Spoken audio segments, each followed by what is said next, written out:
प्यारे मित्रों, स्वागत है आज की एक नई वीडियो में। दोस्तों, आज की इस वीडियो में हम कक्षा 10 संस्कृत पद्य प्यूसम के पहले चैप्टर लक्ष्य वेध परीक्षा के श्लोकों की हिंदी में आपको संपूर्ण व्याख्या बताने वाले हैं। साथ ही आपको प्रत्येक श्लोक की व्याख्या नोट्स में लिख करके दिखाएंगे कि किस तरीके से आपको एग्जाम में श्लोक आ जाने पर उसे सॉल्व करना है।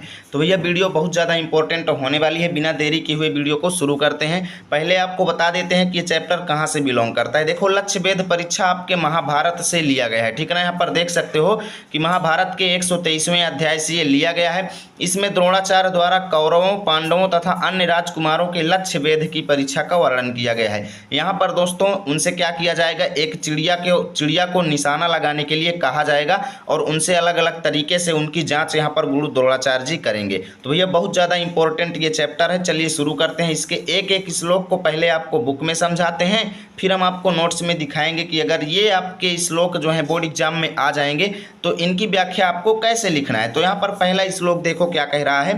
तांस्तु सर्वान् समानीय सर्व विद्यास्त्र शिक्षितान् द्रोणः प्रहरण ज्ञाने जिज्ञासु पुरुषरसभा।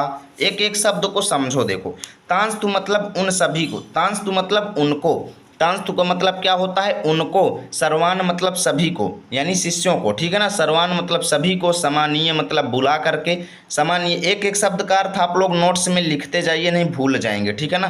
तांतु मतलब उनको, सर्वान मतलब सभी को, समानीय मतलब बुला करके, सर्व विद्यास्त्र शिक्षितान, सर्व मतलब सभी, विद्या मतलब विद्या, अस्त्र विद्यास्त्र, विद्यास्त्र यानी सभी प्रकार की विद्याओं और अस्त्रों में शिक्षित, यानी कि सभी प्रकार की विद्याओं और अस्त्रों में शिक्षित। द्रोणः प्रहरण ज्ञाने जिज्ञासु पुरुषरसभा। द्रोणः मतलब गुरु द्रोणाचार्य, प्रहरण ज्ञाने मतलब निशाना लगाने के ज्ञान में, निशाना लगाने का ज्ञान। प्रहरण ज्ञान किसे कहते हैं, निशाना लगाने का ज्ञान। तो निशाना लगाने के ज्ञान में जिज्ञासु मतलब जिज्ञासु, पुरुषरसभा मतलब पुरुषों में श्रेष्ठ, पुरुषरसभा मतलब पुरुषों में श्रेष्ठ। यानी कि दोस्तों गुरु द्रोणाचार्य करते क्या है, जो कि देखो, प्रहरण ज्ञान मतलब निशाना लगाने के ज्ञान में जिज्ञासु, द्रोणाचार्य पुरुषों में श्रेष्ठ द्रोणाचार्य क्या करते हैं, अपने सभी शिष्यों को बुलाते हैं जो कि सभी प्रकार की विद्याओं और अस्त्रों में शिक्षित हैं, ठीक है ना। यानी कि सभी प्रकार की विद्याओं और अस्त्रों में शिक्षित शिष्यों को बुला करके निशाना लगाने के ज्ञान में जिज्ञासु और पुरुषों में श्रेष्ठ गुरु द्रोणाचार्य अपने सभी शिष्यों को अपने पास बुलाते हैं। और क्या कहते हैं, देखो, कृत्रिम भासमारोप्य वृक्षाग्रे शिल्पि कृतम अभिज्ञातम कुमाराणाम लक्ष्य भूतम उपादिशत। कृत्रिम मतलब मानव द्वारा निर्मित, यानी जिसे मनुष्य ने बनाया है। तो कृत्रिम भाषम, भाषम आरोप्य, भाषम आरोप्य, यहाँ पर दो शब्द अगर संधि करेंगे तो निकलेगी भाषम आरोप्य। भाषम मतलब गिद्ध, भाषम मतलब क्या होता है, गिद्ध, आरोप्य मतलब रख करके, यानी कि दोस्तों मनुष्यों द्वारा बनाए गए गिद्ध को रख, आरोप्य मतलब रख करके, वृक्षाग्रे मतलब वृक्ष के चोटी पर, वृक्ष की चोटी पर रख करके, शिल्प भी कृतम मतलब, शिल्प भी मतलब कलाकारों द्वारा, कृतम मतलब बनाई गई, ठीक है ना। यानी कि दोस्तों कलाकारों द्वारा बनाई गई, शिल्प भी कृतम मतलब कलाकारों द्वारा बनाए गए गिद्ध पक्षी को क्या, कहाँ पर रख के, वृक्ष के अग्रभाग में रख करके, यानी चोटी पर रख दिए उन्होंने। और अभिज्ञातम कुमाराणाम लक्ष्य भूतम उपादिशत। अभिज्ञातम मतलब राजकुमारों के ना जानते हुए, अभिज्ञातम कुमाराणाम मतलब राजकुमारों के, अभिज्ञातम मतलब ना जानते हुए, लक्ष्य भूतम उपादिशत, लक्ष्य भूतम उपादिशत मतलब उसे लक्ष्य बता करके, उपादिशत मतलब निशाना लगाने को कहा या फिर बेधने को कहा। यानी उन्होंने एक गिद्ध जो है कलाकारों के द्वारा बनवाया और उसको वृक्ष की चोटी पर रख दिया और अपने राजकुमारों को यानी शिष्यों को बुला करके उनको उसे लक्ष्य बता करके बेधने के लिए कहा। यानी उन्होंने कहा कि भाई वो जो गिद्ध जो है, जो वृक्ष की चोटी पर रखा हुआ है, उसे आप लोगों को निशाना लगाना है, ठीक है ना। तो अब मान लीजिए कि ये दोनों श्लोक आपके बोर्ड एग्जाम में अगर आ जाते हैं तो भैया इसकी व्याख्या आप लोग कैसे लिखेंगे, चलिए नोट्स में दिखाते हैं। तो देखो, सर्वप्रथम आपको शुरू के दो शब्द, जैसे तांस्तु सर्वान है ना, तो शुरू के दो शब्द आपको यहाँ पर तांस्तु सर्वान लिख देना है। उसके बाद लास्ट के दो शब्द, अगर यहाँ तक पूछेगा, पहला अगर केवल आता है तो पुरुषरसभा लिखना है, और अगर इन दोनों को मिक्स करके देता है तो लक्ष्य भूतम उपादिशत लिखना है, ठीक है ना। जैसे इधर लक्ष्य भूतम उपादिशत, तो जनरली इन दोनों को मिक्स करके देता है, इसलिए हम दोनों को इकट्ठा यहाँ पर आपको व्याख्या बताने वाले हैं। दोनों की व्याख्या आपको इकट्ठा बताएंगे, ठीक है ना। तो इस तरीके से लिख देना है। फिर आपसे संदर्भ, अगर देखो आपको हिंदी में व्याख्या लिखने के लिए कहेगा तो वहाँ पर अगर ससंदर्भ व्याख्या लिखने के लिए कहेगा तब आपको संदर्भ प्रसंग व्याख्या तीनों लिखना है, ठीक है ना। और अगर केवल व्याख्या लिखने के लिए कहेगा तब आपको संदर्भ नहीं लिखना है। जनरली आपको ससंदर्भ व्याख्या लिखने के लिए कहता है हर वर्ष, यानी संदर्भ सहित आपको व्याख्या लिखना होता है एग्जाम में, ठीक है ना। तो संदर्भ कैसे लिखेंगे, देखो प्रस्तुत श्लोक हमारी पाठ्य पुस्तक संस्कृत के पद्य खंड में संकलित लक्ष्य वेध परीक्षा शीर्षक पाठ से अवतरित है, ठीक है। प्रसंग क्या रहेगा, प्रस्तुत श्लोक में द्रोणाचार्य द्वारा शिष्यों की लक्ष्य वेध की परीक्षा लेने के लिए लक्ष्य निर्धारित किए जाने का वर्णन है। ओके, अब देखो इसकी व्याख्या कैसे लिखेंगे, आपको वो चीज़ दिखाते हैं। देखो, निशाना लगाने के ज्ञान के विषय में जानने की इच्छा रखने वाले, जो है प्रहरण ज्ञाने, यानी कि निशाना लगाने के ज्ञान के विषय में जानने की इच्छा रखने वाले श्रेष्ठ पुरुष द्रोणाचार्य ने सभी विद्याओं और अस्त्र चलाने में शिक्षा प्राप्त किए हुए उन सभी राजकुमारों को लाकर यानी बुला करके कारीगरों द्वारा बनाए गए बनावटी गिद्ध पक्षी को वृक्ष की चोटी पर रखकर राजकुमारों के न जानते हुए लक्ष्य के रूप में बेधने को कहा, ठीक है ना। यानी दोनों श्लोकों की व्याख्या आपकी इतनी हो जाएगी भैया, आप लोग इसका स्क्रीनशॉट ले लो, नहीं तो फिर आप लोग भूल जाते हो, ठीक है ना। तो इसका स्क्रीनशॉट ले लो और चलिए चलते हैं अब हम तीसरे नंबर श्लोक पर। दोनों की मैंने आपको जो है व्याख्या नोट्स में दिखा दिया है, अगर दोनों श्लोक मिक्स में आएंगे तो आपको इसकी जो है व्याख्या ऐसे ही लिखना है। तीसरा देखो, शीघ्रं भवन्तः सर्वे अपि धनुष्यादाय सत्वराः भास्मेतं समुद्दिश्य तिष्ठध्वं संधितेशवः। शीघ्रं भवन्तः सर्वे अपि, यहाँ पर गुरु द्रोणाचार्य जी क्या कहते हैं, शीघ्र मतलब जल्दी, भवंता मतलब आप लोग, यानी शिष्यों को कहते हैं कि शीघ्रम मतलब जल्दी, भवंता मतलब आप लोग, सर्वे अपि मतलब आप सभी, ठीक है ना। जल्दी से आप सभी, धनुष्यादाय मतलब धनुष को उठा करके, सत्वराह मतलब शीघ्रता पूर्वक, ठीक है ना। क्या कहते हैं, शीघ्र मतलब जल्दी, भवंता मतलब आप, सर्वे मतलब सभी लोग, धनुष्यादाय मतलब अपने अपने धनुष को उठा करके, सत्वराह मतलब शीघ्रता पूर्वक, भासम इतम, भासमेतम मतलब भासम इतम यानी इस गिद्ध को, समुद्दिश्य मतलब निशाना बना करके, समुद्दिश्य मतलब निशाना बना करके, तिष्ठध्वम मतलब बैठो, संधितेश्वा, संधितेश्वा मतलब बाण साध करके। यानी कि आपको करना क्या है दोस्तों कि जो है उन्होंने अपने शिष्यों को कहा क्या कि जल्दी ही सब लोग तैयार हो जाओ, अपने अपने धनुष को उठा लो, शीघ्रता पूर्वक इस गिद्ध को निशाना बना करके, तिष्ठध्वम मतलब बैठो, संधितेश्वा मतलब अपने बाणों को साध करके, ठीक है ना। यानी एकदम फिट निशाना लगा करके तैयार हो जाओ। और क्या कहते हैं इसमें, देखो अब अगर ये श्लोक एग्जाम में आएगा तो इसको कैसे लिखेंगे वो चीज़ चलो पहले दिखा देते हैं, फिर अगले श्लोक को पढ़ाएंगे। तो सबसे पहले आपको लिखना पड़ेगा शीघ्रम भवन्तः, उसके बाद संधितेश्वा, ताकि एग्जामिनर समझ जाए कि हाँ भैया स्टूडेंट ने इस श्लोक का अर्थ लिखा है। ओके, संदर्भ क्या रहेगा, पूर्वत, जो पिछले वाले श्लोक में जो मैंने संदर्भ बताया था सेम वही आप लोग यहाँ पर भी लिख लीजिएगा। प्रसंग क्या रहेगा, देखो यानी कि देखो एक ही चैप्टर के जितने भी श्लोक हैं सब में संदर्भ सेम रहेगा, इतना ध्यान दीजिएगा, इसलिए मैंने यहाँ पर बार बार नहीं लिखा है। प्रसंग क्या रहेगा, देखो प्रस्तुत श्लोक में आचार्य द्रोण ने शिष्यों को निशाना साधने के लिए तैयार होने का आदेश दिया है, यानी कि सब लोगों को निशाना लगाने के लिए तैयार होने को कहा है। अब इसकी व्याख्या कैसे लिखेंगे, देखो द्रोणाचार्य ने राजकुमारों से कहा कि आप सभी अपने अपने धनुष लेकर शीघ्र आ जाएं, इस गिद्ध पक्षी को लक्ष्य करके धनुष पर बाण चढ़ाकर शीघ्र खड़े हो जाएं। तो यही चीज़ मैंने आपको अभी बताया था, ठीक है ना। अब चलिए देखते हैं अगले श्लोक को, ऐसे ही एग्जाम में आपको इसकी व्याख्या लिखना है। ओके, अब देखो श्लोक नंबर 4, मदवाक्य समकालम तु शिरोवश्य विनिपात्यताम एकैकशो नियोक्ष्यामि तथा कुरुत पुत्र का।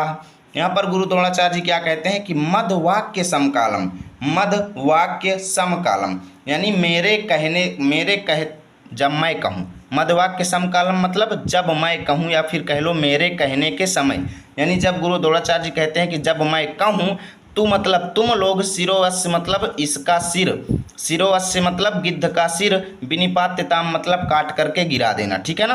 वो क्या कहते हैं कि मेरे कहने पर तुम मतलब तुम लोग, शिरोवश्य मतलब इसका सिर, विनिपात्यताम मतलब काट करके गिरा देना अपने तीर या बाणों के द्वारा, ठीक है ना। एकैकशो नियोक्ष्यामि, एकैकशो मतलब एक एक करके, नियोक्ष्यामि मतलब नियुक्त करूंगा यानी तुम लोगों को बुलाऊंगा एक एक करके, तथा मतलब ऐसा ही, कुरुत मतलब करना, पुत्र का मतलब पुत्रों, यानी हे पुत्रों मैं तुम्हें एक एक करके बुलाऊंगा, सब लोग आना और मेरे कहने पर तुम लोग इसका सिर जो है काट करके गिरा देना, ठीक है ना। विनिपात्यताम मतलब गिरा देना। अब अगर ये श्लोक एग्जाम में आएगा तो इसकी व्याख्या कैसे लिखेंगे, तो देखो सबसे पहले आपको एक तरफ लिख देना है मध्यवाक्य समकालम तू, दूसरी तरफ लिखना है कुरुत पुत्र का, ठीक है ना। संदर्भ पूर्वत रहेगा, यानी जो पिछले वाले में था, पहले वाले में जो मैंने बताया है सेम वही लिख लेना। प्रत्येक श्लोक में संदर्भ सेम रहेगा, प्रसंग क्या रहेगा पूर्वत, जो पिछले वाले में प्रसंग था वो भी इसमें सेम रहेगा। पिछले वाले में क्या था एक बार मैं आपको थोड़ा दिखा देता हूँ, ठीक है ना। जैसे आप लोग यहाँ पर देखें तो प्रसंग आपको दिख रहा होगा कि प्रस्तुत श्लोक में आचार्य द्रोण ने शिष्यों को निशाना साधने के लिए तैयार होने का आदेश दिया है, तो सेम यही आप लोग वहाँ पर भी लिख लीजिएगा, ओके। उसके बाद देखो आपको व्याख्या कैसे लिखना है। देखो द्रोणाचार्य ने अपने शिष्यों से कहा कि हे पुत्रों, मेरे कहने के साथ ही इस पक्षी का सिर काट कर गिरा दो। मैं एक एक करके तुम्हें बुलाऊंगा, तुम लोग वैसा ही करना, ठीक है ना। तात्पर्य यह है कि जब मैं तुम्हें अनुमति प्रदान करूं तब तुम इस पक्षी का सिर काट करके गिरा देना, ठीक है ना।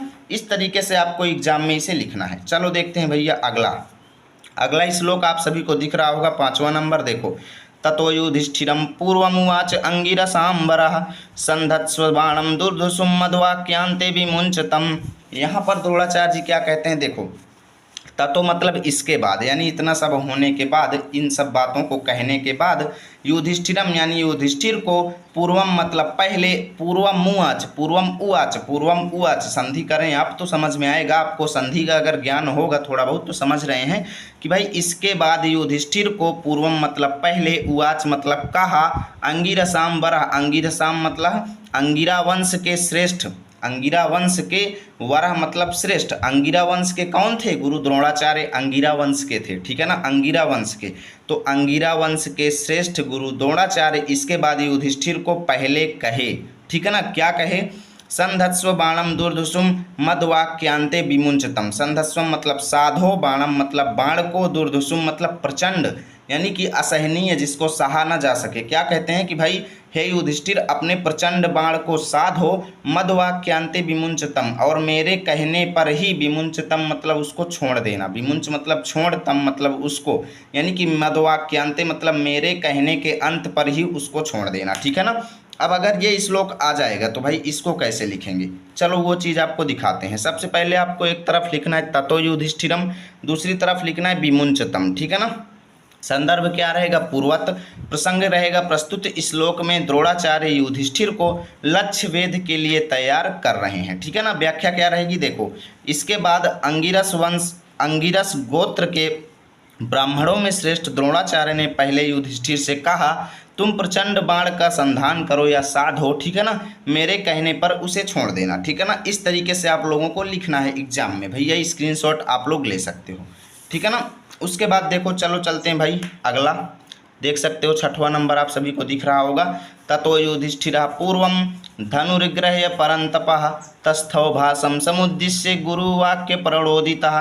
ततो युधिष्ठिर मतलब इसके बाद युधिष्ठिर पहले, इसके बाद युधिष्ठिर पहले धनुर्ग्रह्य मतलब धनुष को उठाए, परंतपा मतलब यहाँ पर क्या है, देखो एक एक शब्द को पहले समझो, ठीक है ना। तस्थौ भासम समुद्दिश्य गुरुवाक्य प्रणोदिता, इसके बाद युधिष्ठिर पूर्वम मतलब पहले, धनुर्ग्रह मतलब धनुष को उठाते हैं, परंतपा मतलब शत्रुनाशक, परंतपा मतलब शत्रुनाशक, शत्रुनाशक किसको कहा जाता है, युधिष्ठिर को कहा जाता है। इसके बाद शत्रुनाशक युधिष्ठिर पहले धनुष उठाते हैं, तस्थव भाषम समुद्दिश्य गुरुवाक्य प्रणोदिता, गुरुवाक्य प्रणोदिता मतलब गुरु के कहने पर प्रेरित होकर के, भाषम समुद्दिश्य मतलब गिद्ध को निशाना बना करके, तस्थव मतलब स्थित हुए। पीछे से अर्थ निकालो, पहले यहाँ से देखो, इसके बाद युधिष्ठिर पहले धनुष को धारण किए, शत्रुनाशक युधिष्ठिर पहले धनुष को ग्रहण किए, उसके बाद गुरु के वाक्य से प्रेरित होकर के गिद्ध को निशाना बना करके, तस्थव मतलब स्थित हुए। अब अगर ये श्लोक आता है तो भैया कैसे लिखेंगे, वो चीज़ तो चलिए आपको दिखाते हैं पहले नोट्स में, ठीक है ना। तो आपको देखो सबसे पहले लिखना है ततो युधिष्ठिर, उसके बाद गुरु वाक्य प्रणोदिता, ठीक है ना। संदर्भ रहेगा पूर्वत, यानी जो पिछले वाले में था भैया सेम वही आप लोग यहाँ पर लिख लेना। प्रसंग क्या रहेगा, प्रस्तुत श्लोक में युधिष्ठिर को लक्ष्य वेध के लिए तैयार होने का वर्णन है, यानी कैसे वो तैयार हो रहे थे उस चीज़ का इसमें एक्सप्लेनेशन है। व्याख्या देखो, इसके बाद गुरु द्रोणाचार्य के वचन से प्रेरित होकर शत्रुओं को संतप्त करने वाले युधिष्ठिर, सबसे पहले शत्रुओं को संतप्त करने वाले यानी शत्रुओं का नाश करने वाले शत्रुनाशक युधिष्ठिर सबसे पहले धनुष को लेकर और गिद्ध पक्षी को लक्ष्य करके खड़े हो गए या स्थित हो गए, ठीक है ना। इस तरीके से लिखना है, स्क्रीनशॉट ले लो। और चलिए चलते हैं अब हम नेक्स्ट पेज पर अगले श्लोकों पर। तो मित्रों हम आ चुके हैं अगले पेज पर, श्लोक नंबर 7 पर। देखो, ततो वितत धनवानम द्रोणस्तम कुरुनंदनम स मुहूर्तादुवाचेदम वचनम भरतवर्षभा। ततो मतलब इसके बाद, वितत धनवानम मतलब बाण साधे हुए, वितत धनवानम मतलब बाण साधे हुए, द्रोणस्तम मतलब द्रोणाचार्य, कुरुनंदनम मतलब कुरुवंश को प्रसन्न करने वाले, कुरुवंश को प्रसन्न करने वाले कौन थे? युधिष्ठिर, ठीक है ना। सा मुहूर्तुवादे दुआचेदम, ठीक है ना। वचनम भरतर्षभा, भरतर्षभा मतलब भरतवंश में श्रेष्ठ, भरतवंश में श्रेष्ठ किसको कहा जाता है? युधिष्ठिर को। कुरुवंश को आनंदित करने वाला कौन था? युधिष्ठिर था, ठीक है ना। यानी कि ये सब युधिष्ठिर के ही पर्यायवाची हैं। बाण साधे हुए युधिष्ठिर थे, जिनको द्रोणाचार्य, द्रोणस्तम मतलब गुरु द्रोणाचार्य, सा मतलब थोड़ी देर, देखो मुहूर्ता दुआचेदम यानी कि थोड़ी देर बाद, इदम यहाँ पर अगर संधि करें तो दुआ उवाच इदम, उवाच इदम यहाँ पर आपको निकलेगा, ठीक है ना। मुहूर्तात उवाच इदम यानी कि थोड़ी देर बाद, इदम मतलब यह, उवाच मतलब कहा, वचनम मतलब वचन, भरतर्षभा मतलब भरतवंश में श्रेष्ठ, द्रोणस्तम गुरु द्रोणाचार्य, देखो यहाँ से निकालो, इसके बाद गुरु द्रोणाचार्य, बाण साधे हुए, वितत धनवानम मतलब बाण साधे हुए, भारतवंश में श्रेष्ठ और कुरुवंश को प्रसन्न करने वाले युधिष्ठिर को ये वचन कहे। मुहूर्तात, यु मतलब थोड़ी देर बाद, इदम मतलब यह, वचनम मतलब वचन, सा मतलब युधिष्ठिर को कहे। यहाँ पर आप लोग ध्यान से निकालना, थोड़ा अच्छे से समझिए। द्रोणस्तम मतलब गुरु द्रोणाचार्य, ततम मतलब इसके बाद, गुरु द्रोणाचार्य, वितत धनवानम मतलब बाण साधे हुए, भरतवंश में श्रेष्ठ और कुरुवंश को आनंदित करने वाले अर्थात युधिष्ठिर को थोड़ी देर बाद यह वचन कहे, यह वचन बोले। क्या वचन बोले? अब आगे देखो। सबसे पहले इसे लिखेंगे कैसे, इसको तो आपको बता देते हैं भाई, नहीं तो आप लोग कहेंगे बताए नहीं हो, ठीक है ना। तो देखो यहाँ पर कैसे लिखना है। देखो, सबसे पहले आपको एक तरफ ततो युधिष्ठिर लिख देना है, दूसरी तरफ देखो ये वाला, ठीक ना, एक तरफ ततो वितत धनवानम लिख देंगे, दूसरी तरफ वचनम भरतर्षभा लिख देंगे, ठीक है ना। संदर्भ तो भैया पूर्वत रहेगा, यहाँ पर लिख लेना आप लोग, ठीक है ना। पूर्वत रहेगा, जो पहले वाले में था सेम वही यहाँ पर रहेगा। प्रसंग क्या रहेगा? पूर्वत, जो पिछले वाले में था। क्या था यहाँ पर? देखो, प्रस्तुत श्लोक में युधिष्ठिर को लक्ष्य वेध के लिए तैयार होने का वर्णन है, तो आप लोग वही चीज़ यहाँ पर भी लिख लेना कि लक्ष्य वेध के लिए युधिष्ठिर को तैयार होने का वर्णन है। व्याख्या क्या रहेगी? देखो, इसके बाद द्रोणाचार्य ने धनुष फैलाए हुए उन भरतवंशियों में श्रेष्ठ और कुरुवंशियों को आनंदित करने वाले युधिष्ठिर से यह वचन कहा, ठीक है ना। ये हुआ श्लोक की व्याख्या। अब क्या वचन कहा भैया, वो तो आप लोग नेक्स्ट श्लोक में जानेंगे, ठीक है ना। अब अगला श्लोक देखो, यहाँ पर आप लोगों को क्या दिख रहा है? पश्यैनम त्वं द्रुमाग्रस्थं भासं नरवरात्मजा पश्यामि त्वयमाचार्य प्रत्युवाच युधिष्ठिरः। क्या वचन कहा उन्होंने युधिष्ठिर से? देखो, पश्यैनम मतलब देखो, त्वं मतलब तुम, पश्यैनम मतलब देखो, त्वं मतलब तुम, दुमाग्रस्थम, दुमाग्रस्थम मतलब वृक्ष पर स्थित, दुमाग्रस्थम मतलब वृक्ष पर स्थित, भासम मतलब गिद्ध को, नरवरात्मज मतलब नरवर आत्मज, नरवर आत्मज मतलब श्रेष्ठ व्यक्ति का पुत्र, नरवर आत्मज मतलब महान व्यक्ति का पुत्र या महापुरुष का पुत्र। तो क्या कहते हैं कि हे महापुरुष के पुत्र युधिष्ठिर, इस वृक्ष पर रखे हुए गिद्ध को तुम ध्यान से देखो, ठीक है ना। पश्यामि इति वा आचार्यम, आप लोग इसकी संधि करोगे तो पश्यामि इति त्व आचार्यम, ठीक है ना। तो यहाँ पर प्रत्युवाच, प्रत्युवाच मतलब उनसे कहा युधिष्ठिरम मतलब युधिष्ठिर ने। अब दूसरी लाइन में युधिष्ठिर गुरु द्रोणाचार्य से कहते हैं, युधिष्ठिर प्रत्युवाच मतलब गुरु द्रोणाचार्य से क्या कहते हैं कि माचार्यम, यदि आचार्य जी मैं पश्यामि मतलब देख रहा हूँ, यानी इस गिद्ध पक्षी को मैं देख रहा हूँ। दूसरी लाइन में यहाँ पर युधिष्ठिर जी गुरु द्रोणाचार्य से कहते हैं कि हे आचार्य मैं पश्यामि मतलब इस गिद्ध पक्षी को देख रहा हूँ। ओके, अब देखो इसकी व्याख्या आप लोग कैसे लिखेंगे। सबसे पहले देखो, आप लोग यहाँ पर सबसे पहले लिखेंगे पश्येन त्वम, उसके बाद प्रत्युवाच युधिष्ठिरा दूसरी तरफ लिख देंगे, ठीक है ना। संदर्भ रहेगा पूर्वत, यानी जो पिछले वाले में था। प्रसंग रहेगा प्रस्तुत श्लोक में द्रोणाचार्य द्वारा गिद्ध को दिखाए जाने पर युधिष्ठिर द्वारा उसे देखने का वर्णन है। अब व्याख्या क्या रहेगी, नेक्स्ट पेज पर देखो। व्याख्या देखो, द्रोणाचार्य युधिष्ठिर से कहते हैं कि हे श्रेष्ठ पुरुष के पुत्र, द्रोणाचार्य युधिष्ठिर से कहते हैं कि हे श्रेष्ठ पुरुष के पुत्र यानी नरवरात्मज, तुम वृक्ष की चोटी पर स्थित अर्थात रखे हुए इस गिद्ध पक्षी को देखो। तो युधिष्ठिर ने क्या कहा? देख रहा हूँ, युधिष्ठिर ने देख रहा हूँ ऐसा आचार्य को उत्तर दिया, ठीक है ना। उन्होंने कहा कि भाई आचार्य सर जी मैं देख रहा हूँ, ठीक है ना, हे आचार्य मैं देख रहा हूँ। चलो भाई देखते हैं अगला। देखो सा मुहूर्तादि पुनर्द्रोणस्तम प्रत्यभासत अथ वृक्षमिमं मां वा भ्रातृन वापि प्रपश्यै।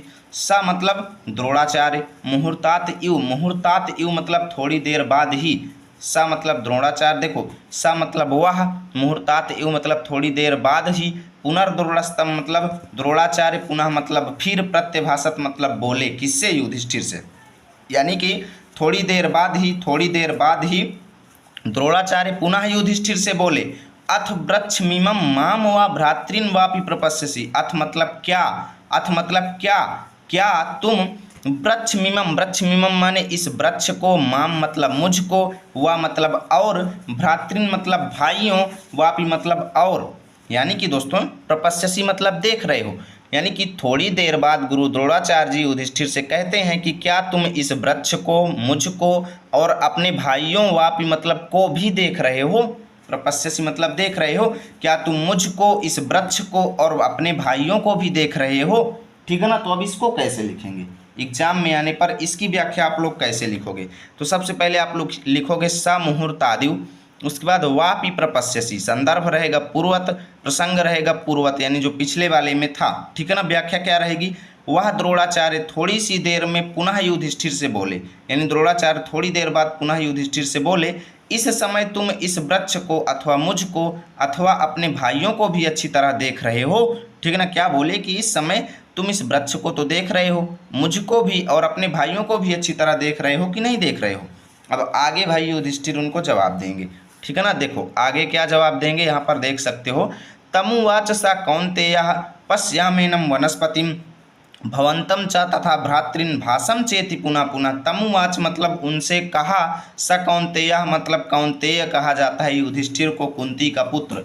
कौन्तेय मतलब कुंती का पुत्र यानी युधिष्ठिर। तमुवाच स मतलब द्रोणाचार्य से बोले, क्या बोले भाई, पश्यामेनं वनस्पतिम, पश्यामेनं वनस्पतिम मतलब मैं इस वृक्ष को देख रहा हूँ। ठीक है ना। भवंतम चा मतलब आपको भी देख रहा हूँ, भ्रातृन मतलब भाइयों को भी देख रहा हूँ, भासम मतलब गिद्ध को, चेति मतलब देख रहा हूँ, पुनः पुनः मतलब बार बार, यानी कि इस वृक्ष को भी देख रहा हूँ, आपको भी देख रहा हूँ, अपने भाइयों को भी बार बार देख रहा हूँ। ठीक है ना। ये चीज़ द्रोणाचार्य बोले। तो भाई अगर ये श्लोक एग्जाम में आएगा तो इसको कैसे लिखेंगे?